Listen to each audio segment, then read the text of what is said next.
Ain't much that'll break a man quicker than dry land, empty pockets, and the weight of his father's ghost. That was the state of Silas Boone come spring of 1874, out near the Palo Duro Canyon, where the wind blew harder than reason, and the land drank water like a dying mule. Silas had inherited the Boone ranch a year prior when his daddy, Rufus Boone, keeled over mid-sentence while arguing with the bank man. Rufus always said the land was a stubborn woman. You gotta court her, coax her, bleed for her. But no amount of courting could make up for 3 years of drought, dead cattle, and crops that turned to dust in the palm of your hand. By April, Silas had sold the last of his heifers, pawned his saddle rig, and was near ready to ride off and leave the place to the buzzards. The only thing keeping him tethered was his pa's rifle and the grave out by the cottonwood tree marked with his mama's name. Even the house was starting to lean east like it was tired of holding itself upright. The only soul left on the land besides Silas was an old horse named Whiskey, who spent most days blinking slow at the horizon like he knew something the rest of 'em didn't. Silas talked to him sometimes, just to hear a voice. Then, on a day when the wind was hot and the sky felt like it might never rain again, came a visitor. He rode in slow from the south, a lone rider with a painted horse and hair that danced behind him like dark smoke. Silas had his rifle cradled in his arms as he stepped out to meet him. The man was tall, proud, with a face like carved stone and eyes that missed nothing. A Comanche chief by the look of his dress, bear-claw necklace, fringed leather, the works. He reined in his horse not 10 feet from Silas and said, "You are Boone?" Silas nodded. "Last one." The chief didn't blink. "I am Tosawi. White knife." Silas shifted, not lowering his rifle, but not raising it neither. "You're a long way from the Llano." "I come to deal." Now, that ain't something a man hears every day.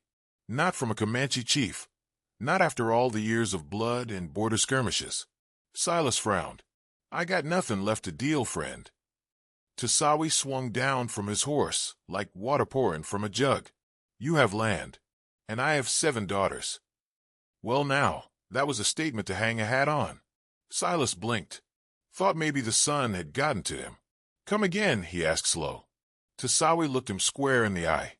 "You want to keep your land. I want them to live safe. Free. I offer you a future." And just like that, the wind died down. The cicadas hushed. It felt like the earth held its breath. Silas knew 2 things in that moment. 1, this was no ordinary offer. And 2, his life was about to split like a wagon wheel on a stone path. Silas Boone stood on the porch of his crumbling house, watching Chief Tosawi, like a man trying to decide if the snake at his boot was poisonous or just curious. "You brought 7 daughters," Silas finally said, scratching at the stubble on his chin. "And you're offering them, what, in marriage?" Tosawi gave a nod slow as molasses. "1 each moon. If you prove worthy. You keep the land. They keep their blood." Now, Silas had seen all manner of trades in his day, guns, horses, whiskey.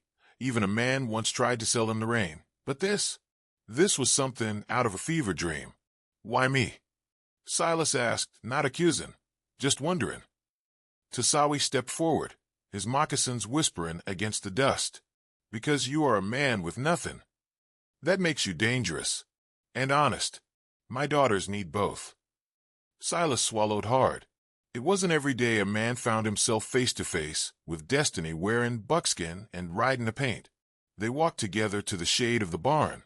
Tosawi let out a sharp whistle, and from over the ridge rode 7 figures, each on horseback, cloaked in the fading light of dusk. Women tall, proud, each of them different as wildflowers after a storm.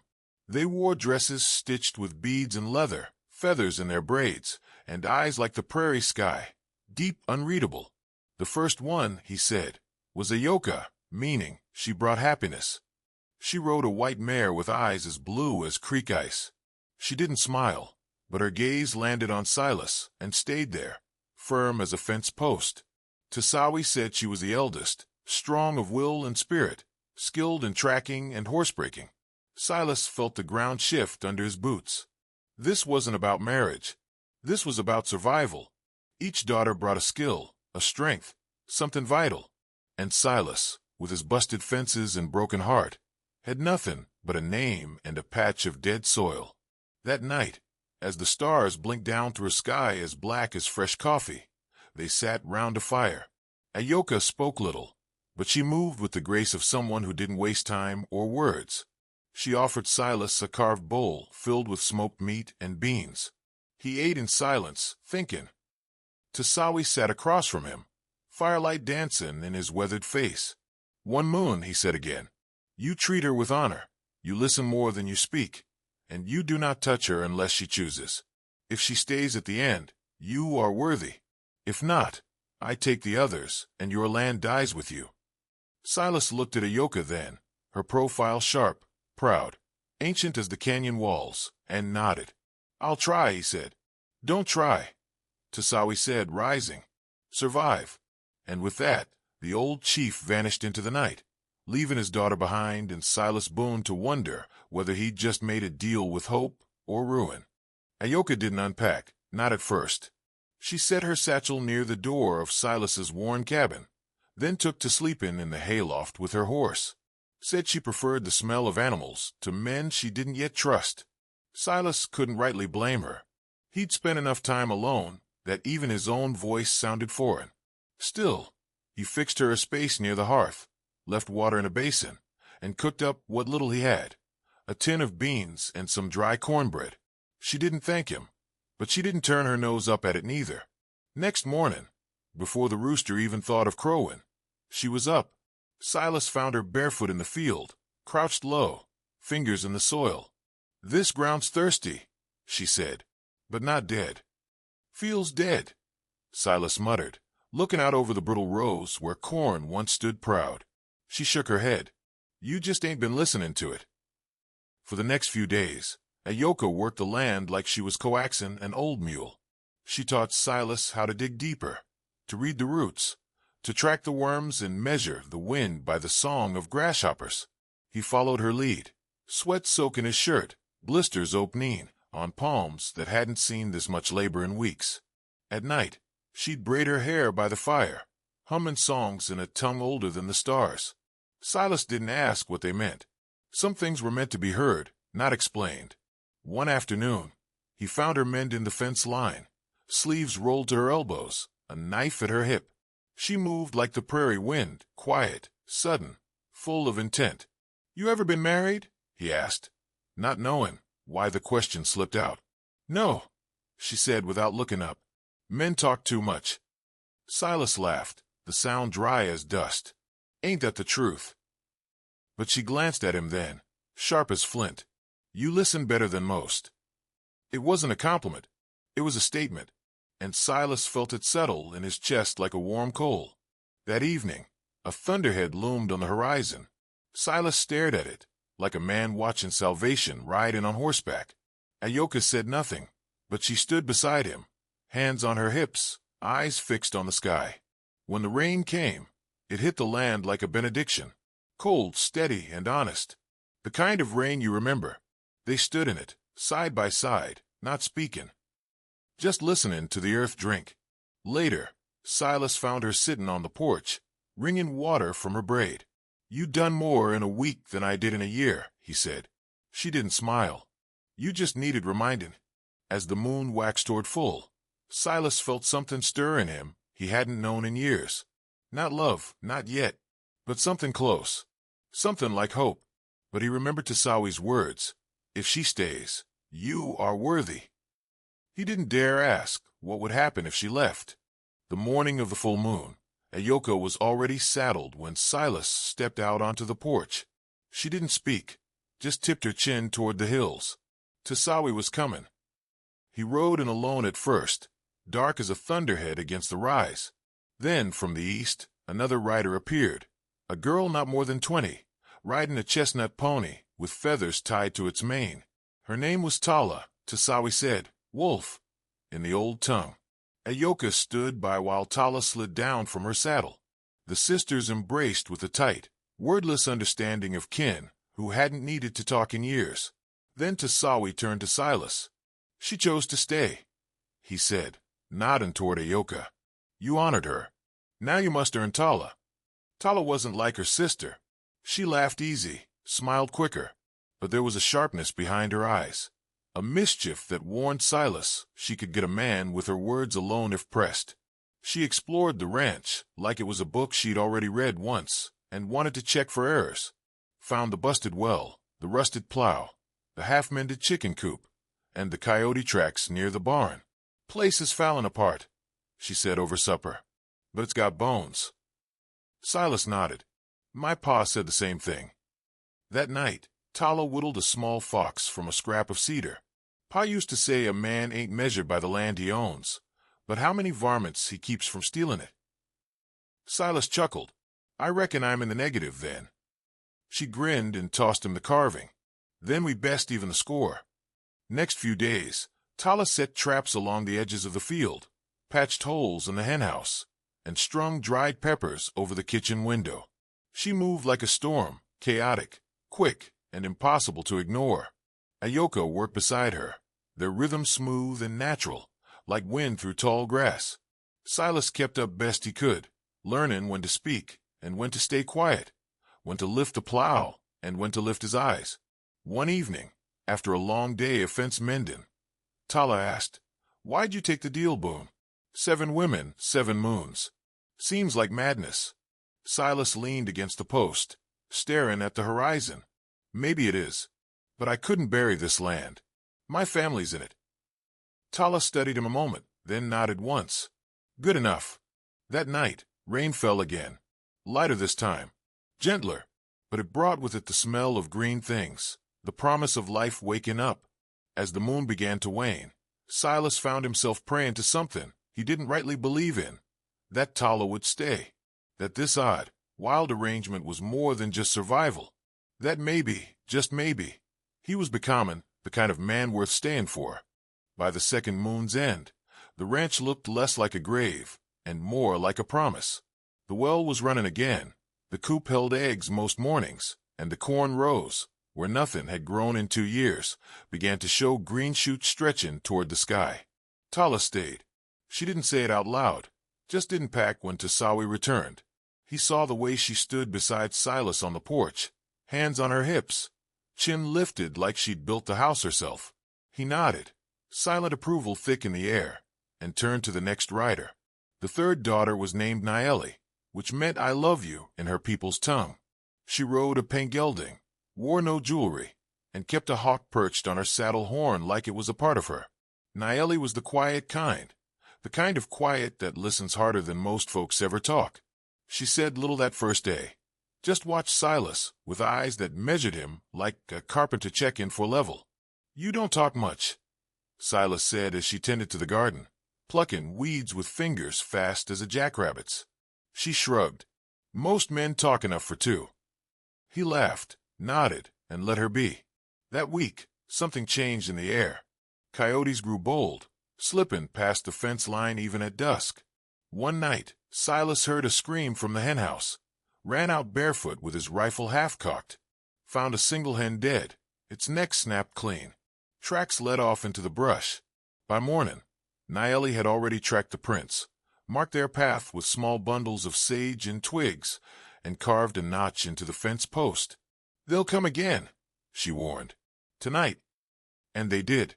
3 of them this time, slinking low through the grass like shadows come alive. Silas sat on the roof with his rifle, while Naeli crouched below with her bow. She loosed 2 arrows before Silas ever fired a shot. Both found their mark. Tala came running with a lantern, Ayoka not far behind, and the 3 of them worked like a single force. No panic, no shouts, just swift, practiced motion. After, as they cleaned the blood from the soil, Silas looked at Naeli.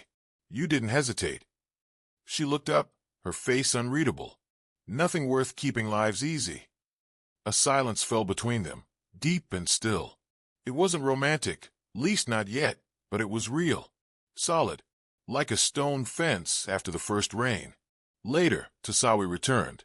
He listened to Naeli speak in quiet tones with her sisters, then looked to Silas. She will stay. Silas nodded once. He was getting used to it now. The rhythm of new life, of strangers turning into something more. He still didn't understand the full meaning behind Tosawi's offer, but he knew this much. The land was waking up, and so was he. But down past the canyon ridge, someone else had taken notice. A rider, black coat, blacker heart, was watching. Silas Boone's name had made it to town again, whispered in saloons and spat on poker tables. Not everyone wanted to see the Boone ranch rise from the dust. The fourth moon came hard and hot. No rain in weeks. The sky a dull brass bowl hung above the canyon. Still, the Boone land was holding. Just barely. But trouble don't always come in dust and drought. Sometimes it rides in upright, coat pressed, eyes like burnt coal. The man came just after dusk, spurs clinking soft, horse black as midnight sin. Silas saw him coming from the porch, rifle leaned easy against the rail. Tala and Naeli were stringing beans near the barn, Ayoka grinding cornmeal by the stove. The air turned tight. The rider stopped at the gate, never looking left nor right. He tipped his hat slow, eyes not leaving Silas. "Boone," he said, "heard tell you're running a new sort of ranch these days." Silas didn't rise. "Don't recall sending an invite." "You didn't," the man said, "but I'm not one to wait on paper." He dismounted with the kind of smoothness that spoke of habit, not haste. His boots hit the dirt soft as a lie. "Name's Enoch Graves," he said. "I represent some men with interest in this land. Been watching it rot for years. Thought at times someone with spine took it over." Silas stood slow, hands loose. "I got all the spine I need." Graves smirked, like a man reading a bad poem. "That's so. Tell me, Boone, these women here, are they yours, or just helping you play pretend?" That was a mistake. A big one. Tala was on her feet in a blink, hand at her blade. Naeli didn't move, but the hawk on her arm spread its wings wide. Ayoka walked out the door, calm as ever, flower on her hands. Silas stepped down off the porch. "You come here to make an offer, make it. Otherwise, ride on." Graves' smile faded. "This land don't belong to you anymore. Not by law, not by bank, not by deed. Only thing keeping you standing here is stubborn pride, and maybe a few arrows." He looked past Silas at the sisters. "That," Silas said, "is more than enough." For a long moment, no one moved. Then Graves tipped his hat again. "You'll see sense soon enough." He mounted. "But know this. Men like me don't ride away forever. We circle." He left the way he came, quiet, slow, certain. That night, the Boone ranch sat watchful. No sleep, just the sound of wind through the corn stalks and the creak of floorboards as folks checked locks and kept knives near pillows. Ayoka finally spoke. "He'll be back." Silas nodded. "Then so will we." 3 moons had passed. 3 women had stayed. The land was healing, but now Silas knew it wasn't just whether he had to fight. It was men, the kind who saw dirt as money and people as pawns. But he wasn't the same man he'd been 4 moons ago, and Enoch Graves was about to find out what that meant. By the time the 4th daughter arrived, the ground had cracked from the heat, and Silas's shirt stuck to his back like a second skin. But he was standing straighter now, arms stronger from honest labor, mind clearer than it had been in years. She came at first light, a silhouette in the shimmering haze, riding a painted roan with a bundle strapped behind her. She wore a sun-bleached shawl, beads in her hair, and carried a curved flute carved from bone. Her name was Zena, which meant spins like the wind. Tosawi, wearing his usual silence like armor, rode in beside her. He didn't say much, just met Silas's eyes and said, "She carries the storm inside her. Mind your footing." Zena stepped down, nodded once, and took to the house like she'd been born there. Within hours, her presence filled the space like music, literally.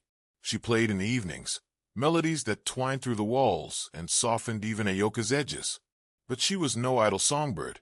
Zena took over the irrigation ditches, redug the trenches by hand, and showed Silas how to build small channels using stones from the creek bed to guide runoff to the fields. "You're not here just to sing, huh?" Silas said, wiping sweat from his brow as they worked side by side in the clay. She laughed, low and easy. "Song and survival ain't strangers, Boone. Sometimes it's the only thing that keeps a person holding on." Her laughter sparked something in him. Not lust, not exactly. It was warmth, a flicker of something he'd thought burned out. That night, under a brittle sky full of stars, Silas sat by the fire with the sisters, Ayoka sharpening a knife, Tala shelling beans, Naeli stroking her hawk's breast, and Zena playing a low, mournful tune that made the flames seem to lean in closer. Then a sound broke the night, a single crack of wood. They were on their feet fast. Silas grabbed the rifle, the women their blades and bows. Someone had snapped a fence post out near the back ridge. It was a warning. Ayoka crouched beside the broken timber, eyes scanning the tracks. Boot prints, she said. Heavy. 2 men. Maybe 3. Enoch Graves, Silas said, jaw tight. They followed the tracks till they vanished into the scrub. But it was clear they were being watched. The man hadn't lied. He was circling. The next day, Silas and the women built makeshift alarms, tin cans on strings, broken glass along the path. Zena stayed close to the house, singing as she worked, her voice like a ward against whatever was out there. As the moon reached half full, Tosawi returned once more, watching from the ridge. Zena walked to him, spoke quietly, then turned to Silas. She stays, the old chief said. Then quieter. For is rare. Most men don't make it past 2. He looked hard at Silas. Do not fail them. And with that, he was gone. But the air was changing. The kind of stillness that comes before a storm. And Silas could feel it in his bones. Enoch Graves wasn't done. Not yet. The 5th moon rose blood orange and bloated, hanging low over the canyon like an omen. Zena's song grew quieter, more mournful. Even the hawk, usually restless on Naeli's shoulder, perched still and silent for hours at a time. The 5th daughter rode in under a veil of smoke. Her name was Chenoa Mayanine Dove, though there wasn't nothing soft about her. She rode bareback, hair braided with river stones, eyes like flint. She brought no bags, just a spear slung across her back, and a story carved into every scar on her hands. Silas was Chopin, would when she arrived. She didn't speak, just watched a while, then took the axe from him and split 3 logs before he could blink. Your blade's dull, she said. A man's edge should match his purpose. Then she went to the whetstone and sharpened it like she'd lived with blades all her life. Turns out she had. Tosawi said later. Chenoa was trained by my brother. A warrior. She's lost more than you can imagine. She don't stay unless she sees fight in a man's eyes. That week, Chenoa walked the perimeter like a sentry. She found a second set of tracks in the East Ravine, different boots than before. Fresh. That meant Graves wasn't just watching. He was preparing. We should strike first, she said one night, eyes fixed on the fire. Kill the snake before it coils. Ayoka disagreed. That's not what we were sent for. Tala leaned back. But it might be what we need to do. Silas listened, jaw clenched. The weight of leadership set in, heavy on his shoulders. Next morning, they found the water barrel punctured, clean hole, right at the bottom. Chenoa ran her fingers along the edge. Knife, she said. Left-handed. Not yours. Silas stared at the hole, fists clenching. He's not just warning us now. That night, they moved the livestock inside the barn, barred every door, and set rotations. 2 up, 2 sleeping, 2 watching the fields. Zena left herbs burning on every sill. Naeli's hawk circled overhead like a dark cloud. But it was Chenoa who stood longest, spear in hand, not blinking. And just after midnight it came. A spark, then another. Flames on the ridge. Someone had set fire to the tall grass at the eastern edge of property. It rolled fast, hungry, greedy for timber and breath. Silas shouted, and they ran with buckets, blankets, beating it back with hands and grit. Chenoa led the charge, wadding through smoke like a spirit of vengeance. Tala tore her dress fighting sparks. Ayoka never stopped moving. Zena sang as she threw water, a song to hold back fear. When dawn broke, the fire was out. But so was the truth. This wasn't just land. This was war. And Enoch Graves had drawn first blood. The fire scorched more than just grass. It left the Boone ranch raw, nerves frayed like old rope. But the land still stood, and so did Silas. Barely. They worked through the day mending fence posts, burying singed feet, and patching the roof where sparks had caught. Not a word was spoken about leaving. That was something understood. They were past leaving. When the sixth daughter came, she didn't come alone. She rode with a wagon pulled by 2 oxen, and sitting beside her was an old Comanche woman wrapped in bare hide, skin like folded parchment, eyes sharp as a hawk's. The girl's name was Ilshani. She plays all day, but there wasn't a playful bone in her body that morning. She stepped down, surveyed the land, and said, "Looks like a place worth bleeding for." Silas offered her a drink. She waved it off. "Save the water. You'll need it."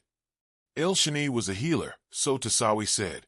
New roots from rot, wound from worry. She took stock of every injury on the ranch, burns, blisters, that cracked rib of Tala's from hauling water too fast. She fixed all without complaint. Her hands smelled of sage and river mud. Her eyes missed nothing. But it was the old woman, her grandmother, Silas learned, that rattled him most. "Death walks close to you," she told him that first evening, staring into the fire. "But not your death. You carry others. One still to come." Silas didn't sleep that night. The next few days blurred. More signs of sabotage, loose nails in the barn gate, poisoned bait near the well. Each time, Chenoa or Nile caught it before it spread. Each time, Silas felt the noose tighten.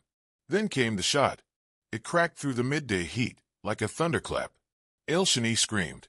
Silas turned, rifle in hand, hard hammering. Found her kneel in, behind the chicken coop, blood on her sleeve. Grazed. Lucky. The sisters fanned out. Zena and Tala tracked the shooter. Fresh prints ridin toward the canyon edge. But they found no one. Just a spent cartridge and a message scratched into the dirt. "Sell or bury." Silas read it aloud, his voice flat. Then he spat on the ground and said, "He's gonna get his." That night, under the 6th full moon, Tosawi returned. All 6 daughters stood beside Silas. "She stays," he said of Ilshani. Then quieter, to Silas alone. "You've become more than I hoped. But the last daughter, she chooses you. Or she burns what's left." Silas stared out over the ranch, blackened grass, patched fences, green shoots breaking through the ash. He was no longer the man staring at ruin. He was the storm waiting to break. And he knew, sooner than later, Enoch Graves was going to force his hand. The 7th moon rose silver and high, casting long shadows over the Boone land. The air was still, not the peace before sleep, but the hush before gunfire. The last daughter came at dusk, alone and on foot, with a satchel over her shoulder and a coyote pup trotting behind. Her name was Sani Mayanine, the old one, though she was youngest of them all. She had eyes like the deep desert, quiet, wide, and ancient. She didn't speak when she arrived, just touched the earth, kissed her fingers, and walked straight to the porch where Silas waited. She looked at him a long while. Then, "You're not afraid to die, but you're scared of what living means." Silas swallowed hard. "Maybe." Sani nodded. "Then you're ready." That night, she stood in the circle of her sisters, each one representing the life Silas had rebuilt. Ayoka's strength, Tala's grit, Niale's silence, Zena's song, Chenoa's fire, Ilshani's care, and now Sani's vision. The 7 of them watched the flames dance and waited, 'cause they knew Enoch Graves was coming at dawn, and he didn't come alone. They heard the hoofbeats before they saw the dust. 3 wagons, 7 riders, rifles slung low, ice cold. Silas stood at the gate with the sisters behind him. He had his pa's rifle in hand, and no intention of running. Graves dismounted. "Last chance, Boone. Sell or be buried." Silas shook his head.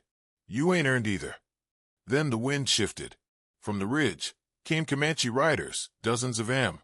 Silent, painted, led by Tosawi. They'd been watching, waiting. And now the moment had come. Graves froze. "You brought them," he hissed. Silas stepped forward. "No, they came on their own, 'cause you crossed more than land here. You crossed blood, honor, family." Graves reached for his pistol. He never cleared leather. Chenoa's arrow caught him in the shoulder. Niale's hawk diving soon after, talons flashing. His men scattered, but the Comanche had him surrounded. Not a shot fired, not a soul dead, just fear, bottled and served cold. Tosawi rode to Silas's side. The land is yours now, not just by blood, but by fire, by test. Graves was taken. He'd face judgment the old way. His men left or knelt. And just like that it was over. The ranch stood, battered but unbroken. The crops grew. The well flowed. And Silas Boone, once a man near drowning in dust and debt, now had 7 women at his side, daughters of a chief, warriors of earth and spirit. He never married them. That wasn't the deal. But they stayed, built homes of their own on the land, raised crops, children, and legends. And Silas, he watched the land heal. And for the first time in years, he smiled.